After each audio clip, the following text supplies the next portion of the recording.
로마서 6장 1절부터 14절입니다. 오늘 본문의 배경이에입니다. 앞서 5장 20절부터 21절에서 바울은 율법으로 죄가 드러나면 더욱 은혜가 넘친다고 언급했기 때문에 이에 대한 반론이 일어날 수 있습니다.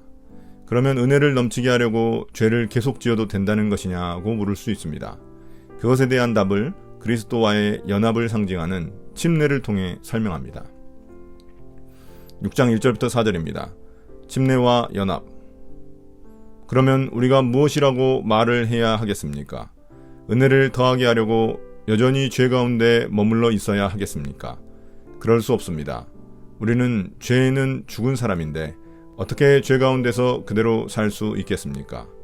침례를 받아 그리스도 예수와 하나가 된 우리는 모두 침례를 받을 때에 그와 함께 죽었다는 것을 여러분은 알지 못합니까?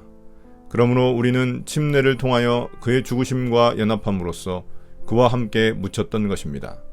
그것은 그리스도께서 아버지의 영광으로 말미암아 죽은 사람들 가운데서 살아나신 것과 같이 우리도 또한 새 생명 안에서 살아가기 위함입니다. 바울은 1절에서 앞선 자신의 말의 반론을 고려하여 죄에 대해 확실한 선포를 합니다. 바울은 은혜 때문에 의롭게 되었다면 죄에 대해서는 죽었다고 말합니다. 여기서 죄는 개별 행위가 아닌 통치 세력을 의미합니다. 그 이유를 2절 이하에서 침례를 통해 설명합니다. 침례를 통해 물속에 들어갈 때 그리스도인들은 예수님과 연합하여 그의 죽음에 참여하게 됩니다. 그 결과 죄의 통치에서 벗어난 사람이 됩니다. 예수님이 죽으실 때 우리의 죄에 사로잡힌 자아도 함께 죽어 죄가 더 이상 우리를 좌지우지하지 못합니다. 이 말은 우리가 앞으로 죄를 아예 짓지 않는다는 말이 아니라 죄에게 사로잡힌 데에서 벗어났다는 의미입니다. 이제는 죄에 대해 거부하고 저항하여 이길 수 있게 되었다는 의미입니다.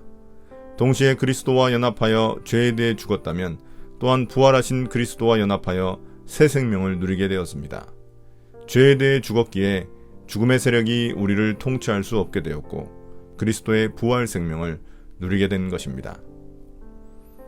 6장 5절부터 11절입니다. 새 생명으로 사는 삶. 우리가 그의 죽으심과 같은 죽음을 죽어서 그와 연합하는 사람이 되었으면 우리는 부활에 있어서도 또한 그와 연합하는 사람이 될 것입니다. 우리의 옛사람이 그리스도와 함께 십자가에 달려 죽은 것은 죄의 몸을 멸하여서 우리가 다시는 죄의 노예가 되지 않게 하려는 것임을 우리는 압니다. 죽은 사람은 이미 죄의 세력에서 해방되었습니다. 우리가 그리스도와 함께 죽었으면 그와 함께 우리도 또한 살아날 것임을 믿습니다. 우리가 알기로 그리스도께서는 죽은 사람들 가운데서 살아나셔서 다시는 죽지 않으시며 다시는 죽음이 그를 지배하지 못합니다. 그리스도께서 죽으신 죽음은 죄에 대하여 단번에 죽으신 것이요 그분이 사시는 삶은 하나님을 위하여 사시는 것입니다. 이와 같이 여러분도 죄에 대해서는 죽은 사람이요 하나님을 위해서는 그리스도 예수 안에서 살고 있는 사람이라는 것을 알아야 합니다. 바울은 앞서 말한 것과 동일한 설명을 반복하여 이어갑니다. 동일한 내용이지만 이번에는 옛사람과 새사람의 관점에서 설명합니다. 바울은 우리가 그리스도와 연합하여 우리의 옛사람, 즉 죄의 몸은 죽었고 그리스도와 함께 살아 부활 생명을 누리는 새사람이 되었다고 말합니다. 그러므로 더 이상 죄의 노예가 되지 않고 죄에게서 해방되었습니다. 죄의 영향력은 여전히 남아있지만 우리의 선택을 조정할 수 없으며 우리를 지배할 수도 없습니다. 8절부터 바울은 새 생명을 강조합니다. 이 새 생명의 근거는 9절에서 말하는 예수님의 부활 생명입니다. 우리가 의롭게 되어 새 생명을 누릴 때 이미 부활 생명이 시작되었으며 예수님이 재림하실 때 우리는 완전한 부활 생명을 누리게 됩니다. 예수님의 죽으심은 죄에 대해 단번에 죽으신 것이고 예수님의 부활은 하나님의 영광을 위한 것입니다. 그렇다면 예수님과 연합한 우리 역시 죄에 대해서는 죽은 사람이요 부활 생명에 대해서는 하나님의 영광을 위해 살아가는 사람임을 의미합니다. 6장 12절부터 14절입니다. 의의 연장이 된 우리. 그러므로 여러분은 죄가 여러분의 죽을 몸을 지배하지 못하게 해서 여러분이 몸의 정욕에 굴복하는 일이 없도록 하십시오.